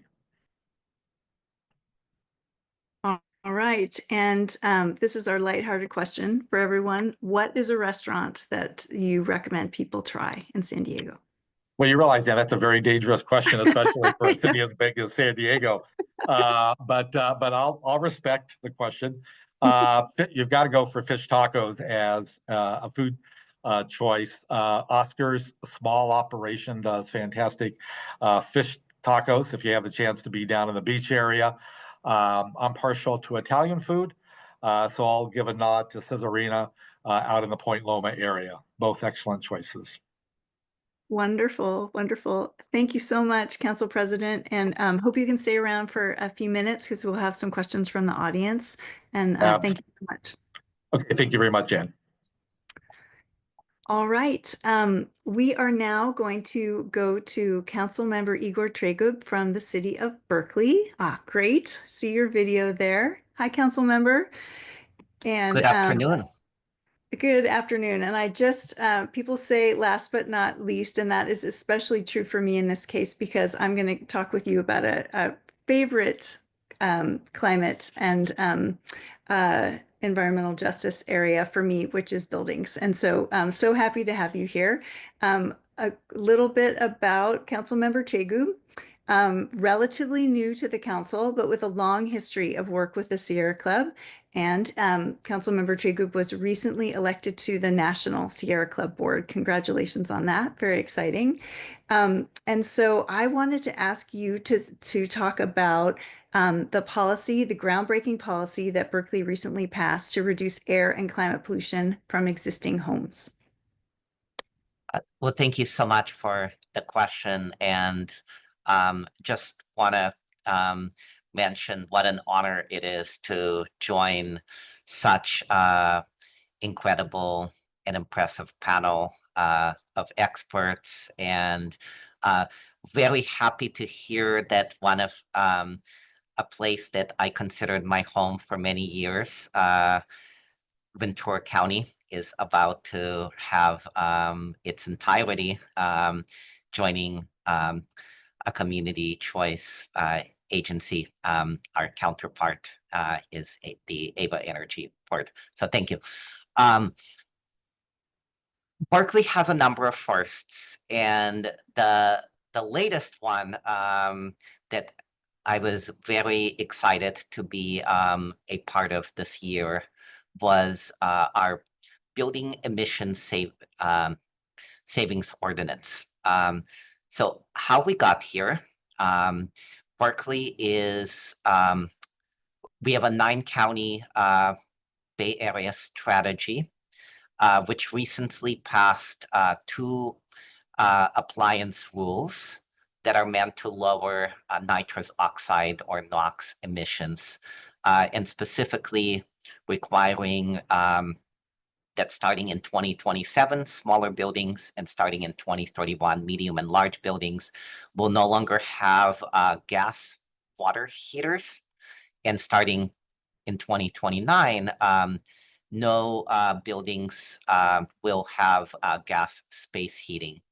So this ordinance really follows on Berkeley's ambitious climate action goals, starting with our climate action plan passed in 2009, our fossil fuel-free city designation in 2018, climate emergency declaration also in 2018, as well as a commitment to getting to 100% renewable energy by 2035, net zero carbon emissions by 2045, signing the Race to Zero Compact in 2021, and joining the National Building Performance Standards Coalition in 2023. Right now, 84% of our emissions, 84% come from single family, well, or 84% of our buildings rather are single family homes, and building emissions account for 34% of our overall emissions. 17% comes from residential or other residential, and with the rest being from commercial and industrial. So we were really looking to tackle that 34%, about a third of greenhouse gas emissions in Berkeley. So enter the Building Emissions Savings Ordinance, which will go into effect initially during time of sale of buildings of 1 to 4 units. We have right now previous to this, we had a program that was voluntary. So you had staff that could come in and do an energy audit, and it was voluntary for the owner to then decide if they wanted to invest in building efficiency improvements or building performance standard improvements. So after a lot of outreach to the real estate community, the Sustainability Committee of the Berkeley Rent Board, which I actually used to serve on. So when this started, I was actually part of that process, as well as the Environment and Climate Commission, which I also had the honor to serve on prior to getting on the council, and a number of stakeholders. We came up with what is now called BASO, or the Building Emission Savings Ordinance. So just a quick overview. The seller, when a building is sold, starting with 1 to 4 units, and later on looking at multifamily beyond 4 units, the seller will complete the BASO assessment, and then the buyer of the building has 3 years from the point of sale, if compliance has not been met, to meet the compliance. Now, this is a flexible performance-based resiliency standard. So there's a list of possible upgrades, each of which accounts for up to 6 points, and one just needs to meet the full 6 points in order to qualify. The credit value criteria are based on emission savings cost, and then you get a bonus points for health, safety, and resiliency. The rationale for that flexibility is it addresses a range of building conditions, and the owner can prioritize.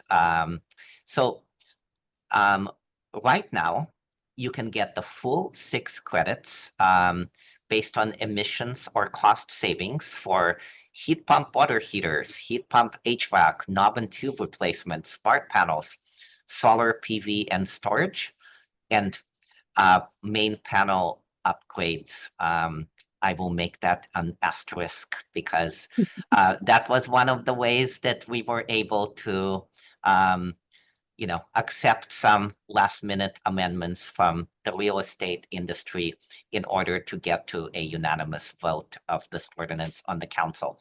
But there are lots of other things that can be done for partial points, including duct sealing and replacement, bidirectional EV chargers, not bidirectional EV chargers, simple EV chargers, induction range, stoves, window replacements, and so forth. Even down to pre-wiring. A lot of older building stock happens to be in Berkeley, and you get a half credit per receptacle for and 240 volt receptacles. So if you have 12 of those, then you're done with the 6 points. So heat pump water heater, you get that. It also meets the Bay Area Air District standard, and you're done. Energy efficiency and envelope improvements. If you get attic insulation, that's 2 points. Air sealing is 1 point.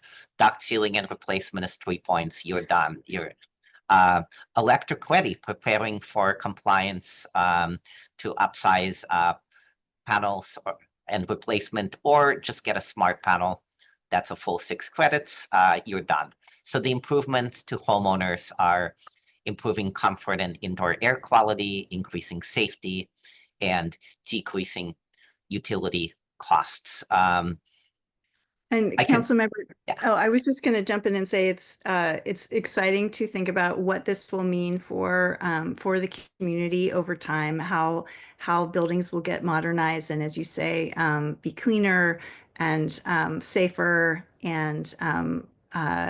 and that there's the flexibility, and then also this groundbreaking piece about leveraging the point of sale. And with Safe Cities, we work with people in lots of different places across the US and Canada, and have been eagerly sharing this new policy approach, so that cities, hopefully, and other places will replicate it. And I wanted to ask you how it fits into this moment that we're in. So, and Safe Cities was very excited to support the passage of this policy. And we also are very excited by the whole resurgence of the building electrification movement in California and beyond. So coming back from the Ninth Circuit decision against Berkeley, and then now there's been all this creativity among local governments in coming up with new approaches that don't bump into that decision and still can help you meet your climate goals. And I wanted to ask if you could speak about a few of those other approaches that other cities are doing, or ones that you're looking at in Berkeley. Absolutely. And so another first was we passed the first building electrification ordinance. That was a gas ban that unfortunately was overturned by the Ninth Circuit. And our staff is hard at work to bring ultra low nitrous oxide or NOx emission standards to the council this fall. I'm going to put an asterisk to that. We can only do that if a bill in the state legislature, AB 306, does not move forward, because AB 306 not only freezes improvements to the state building code, including the Title 24 Building Energy Code for 6 years, and these are triennial cycles, so we're talking about actually 9 years from today if it passes. But even more concerningly, from the perspective of cities like ours, it would preempt cities like ours from passing local reach codes, which are amendments that go above and beyond state mandates, such as this low emission NOx standard would be. Now, I will mention, I'm very proud to be on a Berkeley City Council that received a pro-housing designation from the state. One of the rationales for this bill is to make it more affordable to build housing. I will submit to you that Berkeley has been building more housing. I have the honor of serving the downtown community, so we lead the way, probably up and down the state in housing production. And yet cities like ours need to be able to walk and chew gum at the same time. We can build more housing and do it in a more climate resilient way. So we are looking forward to either trying to get this bill to not pass, or get amendments that allow cities like mine and yours to be able to go above and beyond the state mandate, so that we can pass ultra low NOx emissions in the fall. And I will very briefly touch on something else that I am very proud of. Despite the utilities, investor-owned utilities' best efforts to constantly frustrate a transition to local renewable energy, Berkeley is poised through the AVA Energy, this is our AVA Community Energy Board, to get upgrades to our critical municipal facilities, leading to an additional 187.7 kilowatts of photovoltaic solar cells, 571 kilowatts per hour of batteries, with a total 25-year savings to the city, a lot less than when we started this with changes in state law, but still a respectable $28,000 in savings over the course of the next 25 years. Excellent. Well, Councilmember Tragroup, thank you also for laying out my next question, which is some of the other things that you're working on, these pieces of state legislation and also the NOx ordinance.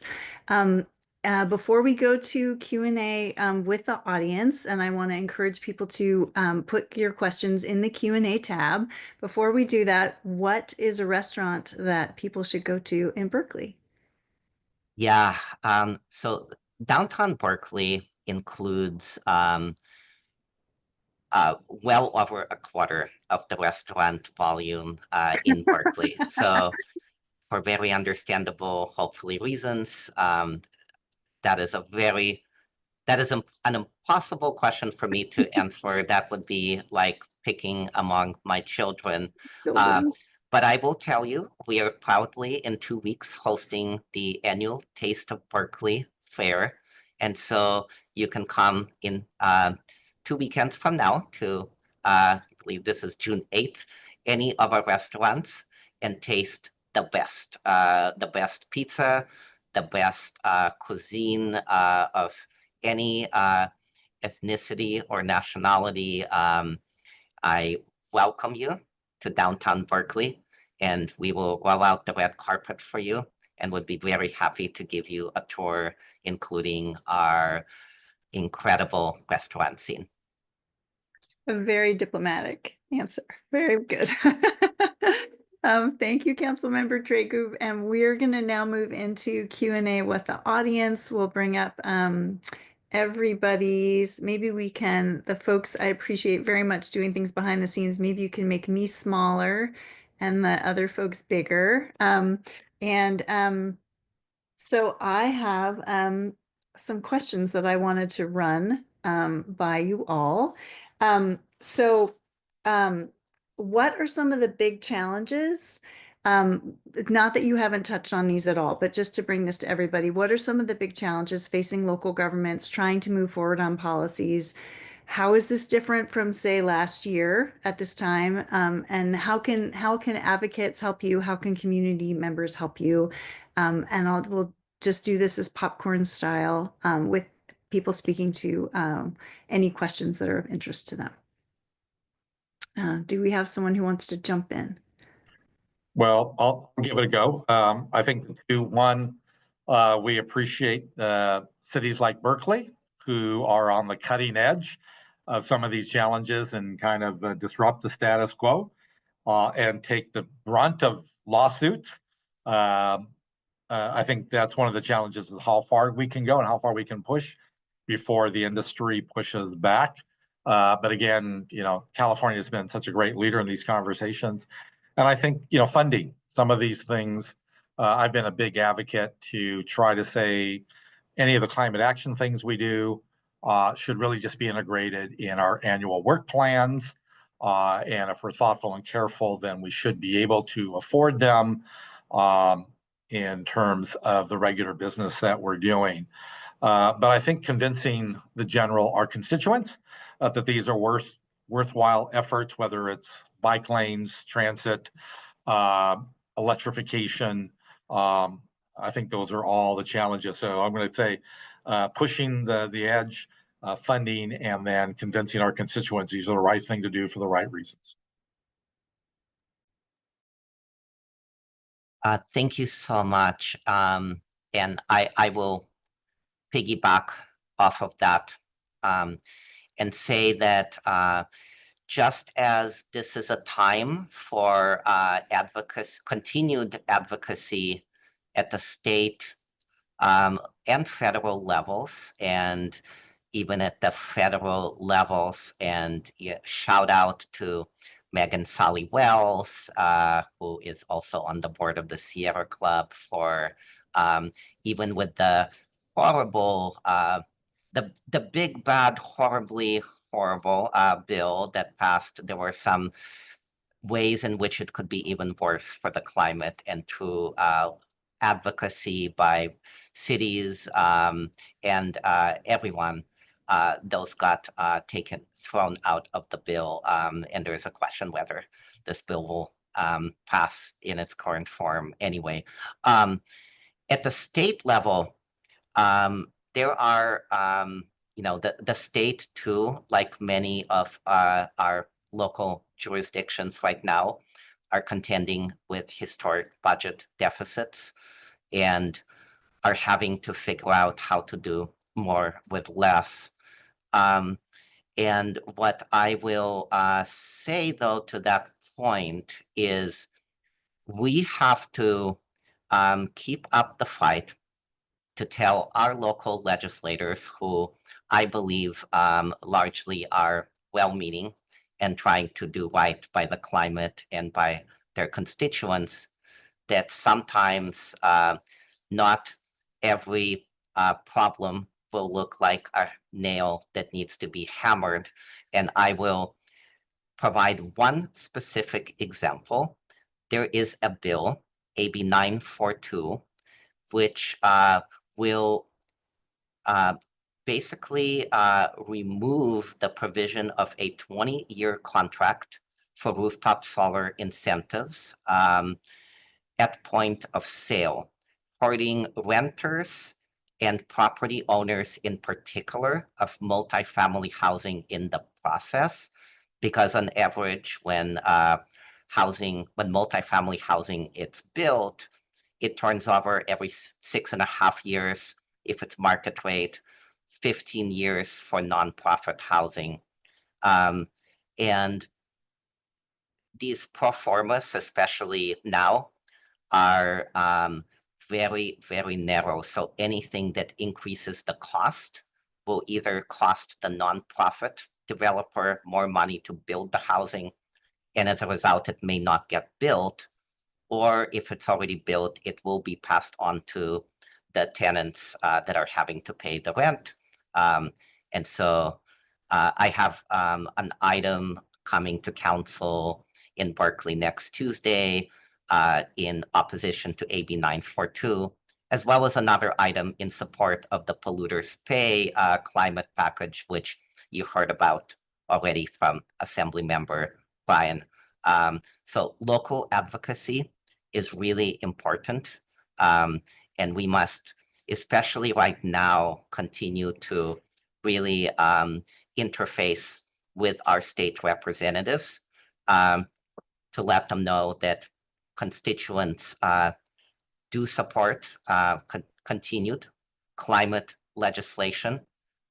They don't support the kind of legislation that will be a hand-me-down to the investor-owned utility industry, though at the hand or at the cost of ratepayers. Thank you. Really appreciate the ongoing interplay between the policies you all are trying to pass and what is happening at the state level, and how these different steps encourage or discourage what you all are trying to do. Councilmember Hernandez, what about thank you. Yeah. If I could just kind of dovetail on what's been said. Budgets are suffering these days. Financing funding is not enough to build the infrastructure for clean energy that we would like.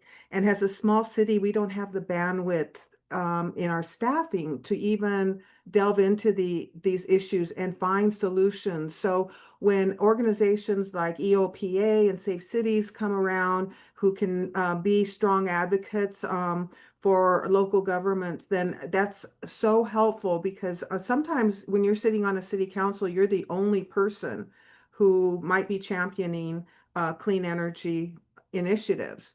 And so we're left to try to explain, the connection between bike paths and the need for a low cost clean energy solutions, and don't quite make the mark, or are we able to get that to convince our fellow council members and our cities that it's necessary. So when we can point to other cities like Berkeley and San Diego, say, look, this is what they're doing. Even if we're a small city, how can we try to follow their lead and do some of the similar things that they're doing, and how can we use these other agencies to help advocate on our behalf? So it's real helpful what you're doing, and it's helpful especially for us like Port Hueneme, which is a small city.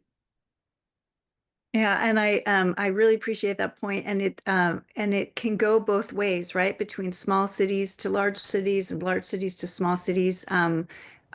Berkeley is a smaller city and has been really groundbreaking on building electrification.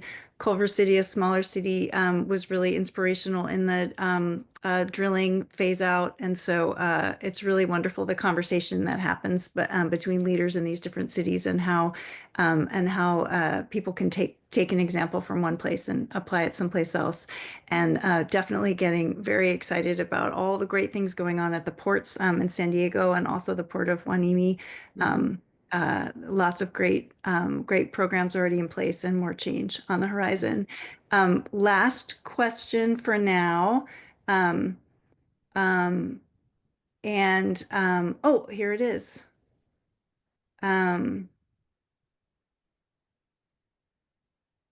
Okay.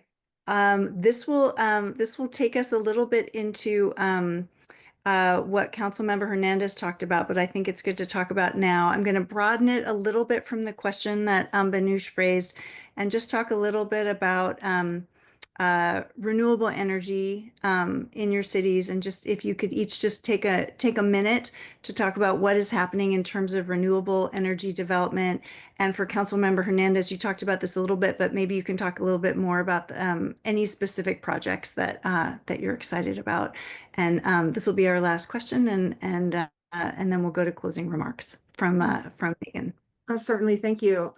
Yes, well, we've done our energy assessments, and we've moved forward on some capital projects that allow our buildings to be more efficient. And we've installed solar panels, and we're looking to install more charging stations throughout the city, and really invest in our parks so that people can access our parks and our beaches and make them within walking distance or bike riding distance. So that's some of the things that we've done. Yeah, we just have to keep moving forward. We're tied, our hands are tied a little bit because of the budget constraints. But because we work regionally, we work with Southern California Association of Governments, which is the sister organization to SANDAB, right? To the San Diego Metropolitan Government Agency, and League of California Cities. We find solutions, we find funding, and hopefully we can continue to persevere and help build that infrastructure for our city. Wonderful. Thank you, Councilmember. Would anyone else like to jump in on renewable energy projects where you are, or any other last thing you want to close on? I'll add quickly. So down here in San Diego, we have San Diego Community Power, which is the second largest CCA in the state, if I remember correctly. I was chair of the board for 2 years there. And of course, we're on a mission to get to 100% renewable energy by 2035, but we've put milestones along the way there. The city of San Diego itself signed up for the 100% Power 100. So we made that commitment to pay a couple of pennies more and have 100% renewable energy. Community Power, just like all the CCAs, start really from nothing and have done a remarkable job to step up and take on that challenge of developing renewable energy when people thought it was just a crazy idea. But thank you to all the pioneers that thought it was possible and really pushed and prodded and were persistent in getting that through. But San Diego Community Power is doing a great job. I think one of the challenges, we had hoped to develop more renewable energy sources more locally for local good paying jobs. That's been a bit of a challenge. So we have to go where the opportunities exist. And as I think we all talked about, how some of the financing for those renewable energy projects work comes through federal legislation. And if they start to mess with that, that could be a little bit problematic. But San Diego Community Power is well on its way to meet its very ambitious goal. Thank you. And I definitely don't want to end on either a scary note or a highly technical note, and I fear that I may be ending on both. So let me figure out how to not do that. But this is hot off the presses. The utilities, in their infinitely profit maximizing ways, have found a way to make it much more expensive for local community choice agencies to exist through a somewhat esoteric proceeding that I am not going to go into. Even the acronym for it, PCIA, Power Charge Indifference Adjustment. I'm not going to be able to explain this to you all right now, but you're going to be hearing a lot more about this likely if you are in community choice territory. The umbrella organization representing CCAs throughout the state, CalCCA, is committed to fighting this, as is my community choice aggregator, and hopefully yours as well. So I will leave you on this. Nothing good comes without a fight. And when you have opportunities, even if it feels like you're hitting against a brick wall to some whatever fill in the blank four-letter regulatory agency, take the opportunity, if you can, to write that letter, to meet with regulators, to meet with your state legislators, to meet with even, the senators right now. We're trying to save the investment tax credit from being stricken in the bill. Activism really works. I wouldn't even say even in these times, I would say especially in these times. Thank you. All clean power to the people. Oh, wonderful. That's a great note to end this panel on. Thank you so much, Councilmember Tregu, Councilmember Hernandez, Council President LaCava, and though she had to step off, Councilmember Yaroslavsky. Thank you all so much for your leadership and your work. Thanks also to the advocates in the audience for helping make it possible, fighting together. With that, we're going to close the local government panel, the local muscle panel, and I think Megan Sully-Wells is going to finish up the summit with some closing words. Thank you. Thank you. Thanks, everybody. And really just want to thank everybody for participating. I saw a lot of local elected leaders in our guest list. So really thank you for being part of this discussion. We hope you're feeling inspired. We hope you learned something from one another. We believe that peer-to-peer learning is really key to moving our ambitious goals forward. And let's face it, we know that news from DC can be daunting, especially when you're doing environmental justice work. But I'm leaving today feeling hopeful. At the state and a local level, climate action is real. It's bold, and it is not slowing down.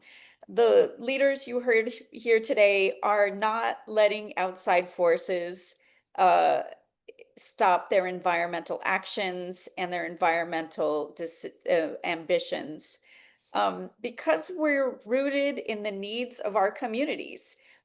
I want to applaud all of their leadership. And for those attending today, and maybe to those who might be listening in the future, we would love to hear more about the policies that you are championing and the ideas that you want to push forward. That's what EOPA does.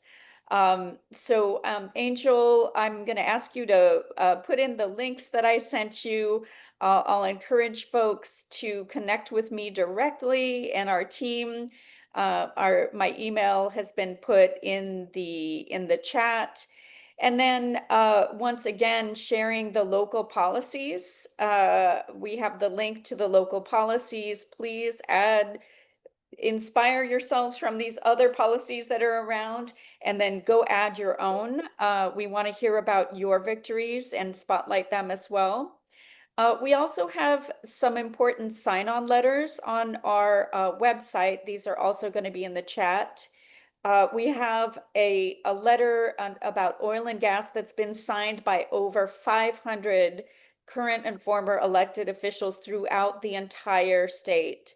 And we want to keep that forward momentum going for climate justice for our communities. There is also an offshore wind letter that helps us to reach that 100% renewable energy goal in California. And just put her contact information in the chat as well. We are at time. Thank you so much. We so appreciate the panelists, Anne and Dominic, for participating. And let's go out and win good policy together. Bye, folks. Thank you.